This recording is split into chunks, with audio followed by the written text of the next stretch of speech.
And then something happened in my life, which I consider to be probably like the best or the worst and also the best thing that happened.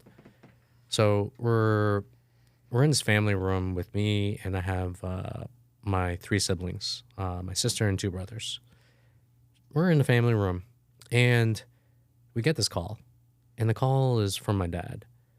And our dad's like, "You guys gotta come," because we were in Toronto or Stouffville. There's like this subset of Toronto. He was like, "You gotta come to Niagara right now. Something's not right with your mom." And then when you get that call, you're just like, like you don't even. There's so many thoughts that go on your mind.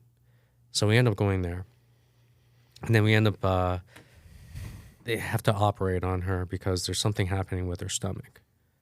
And while they're operating on her, they end up leaving an infection in her. This causes her to have a heart attack.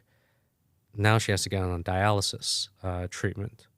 And they can't do it there. They have to go to this this place called Hamilton, where the hospital is a lot more robust. They have that treatment. So for the next 6 months, she's in the ICU. We're going back and forth because Hamilton is like an hour and a half away from where we live. We're going back and forth, and then you know what? We do that for 6 months, and we actually think that she's gonna make it. You know, like we get the word from the doctor, she's doing well. We put her in the next level down from ICU, and then we're like, okay, cool. I remember that day.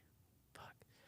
I remember just seeing my mom, and I look at her in the eyes, and then I say bye to her, and she couldn't even talk because she had this like tube in her throat. I remember her face, and then I leave the hospital, and then the next day, they let us know that overnight she got pneumonia, and now she's on life support. There's like this 0.001 chance that she's not going to be a vegetable. And we have to, as a family, make a choice. Do we keep her on, or do we deal with the fact that we're not going to have this? We're going to have mom, but she's just not going to be there. And then as a family, we decide that we don't want her to live life that way. And then mom passes away. And during that time, I didn't know what like depression was, but that was probably as close to depression I ever went through. I cried every single day of my life. Every single day. Every single day of that time. And this was actually during a time where I was just like, what am I doing with my life? Like, what the hell? And then I remember there was like this voice that came into my brain, that came into my mind. I've never heard it before. And mind you, during that time, while we were going through this whole hospital ordeal, I was spending so much time in like the hospital church. And I was just praying to God because I was like, please, God, like, please bring my mom back.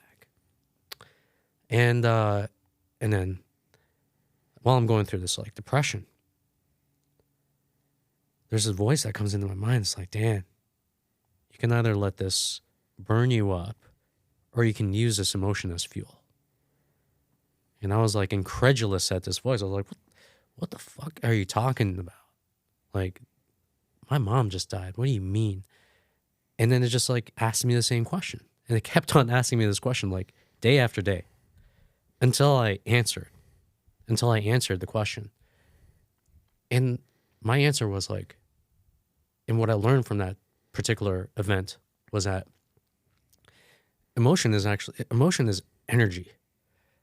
And then I was like, I'm going to use this, and I'm going to use this to fuel like my life.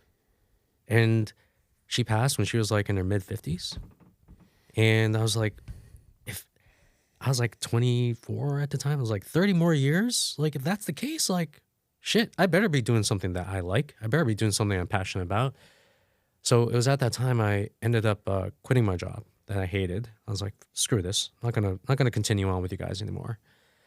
And I decided to go into fitness, which at the time mind you, this is 20 years ago. This is before Instagram. This is before social media. When people thought about personal trainers, they saw it as like this side job, right? Mm-hmm. They didn't see it as like what it is right now. They saw it as like, even when I told like my friends and my family, they're like, what are you doing, Dan? Right? Because it was known as like this thing that you do as like a side hustle that makes you extra money, not something that you do as a career. But I was just like, no, if there's anything that I want, it's number one, I want to help people. That's number one. Number two, I want to do something I'm actually interested in. So that's going to be fitness. And then from there, I never looked back at that point. I took the ball and I ran with it. And that was kind of like this, like, that's why I call it like the worst, best thing that ever happened to me. It's like, would I trade it to have like my mom here again? Absolutely. I actually would. But if she's not going to be here, then I need to use that energy for something. And that's what I put it towards. I put it towards me and towards this mission that I'm on right now. Mm. Yeah.